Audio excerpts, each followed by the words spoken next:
So, last weekend my sister decided to host a murder mystery party for her birthday. She was really hyped about it, sent everyone these super dramatic invitations and even insisted we all come in costume. I figured it would be one of those nights where someone pretends to be dead and we all argue over who looks the most suspicious while drinking too much boxed wine. The only thing that seemed a little odd was the venue. She'd booked the private room at Big Bob's Rib and Steakhouse. Which, if you know my sister's boyfriend, Greg, is kind of hilarious. Greg is vegan, and not just I don't eat meat vegan, he's the kind who brings his own oat milk to coffee shops and once tried to explain the moral complexities of honey to my dog.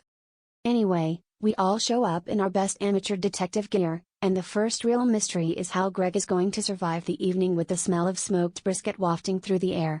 The server comes around for drink orders, and Greg politely asks if they have any vegan options.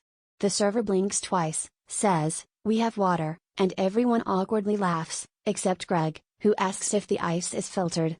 The game kicks off, and my sister hands out these elaborate character cards she'd clearly spent hours on, except Greg's card just says tourist passing through town, may or may not survive. As the night goes on, no one can figure out who the killer is, mostly because nobody is actually playing the game. Half the guests are too busy arguing about whether the coleslaw counts as salad, and Greg has started an impromptu support group for the potato wedges. My uncle keeps loudly asking, "So, do vegans eat tofu steaks?" And Greg looks like he's practicing deep breathing techniques he learned from a YouTube meditation channel.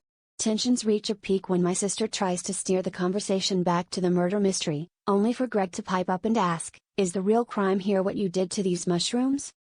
By the end of the night, the only thing that got roasted harder than the prime rib was my sister's relationship. No one solved the murder, but we all learned that when you throw a vegan into a steakhouse murder mystery, the only thing getting grilled is your compatibility.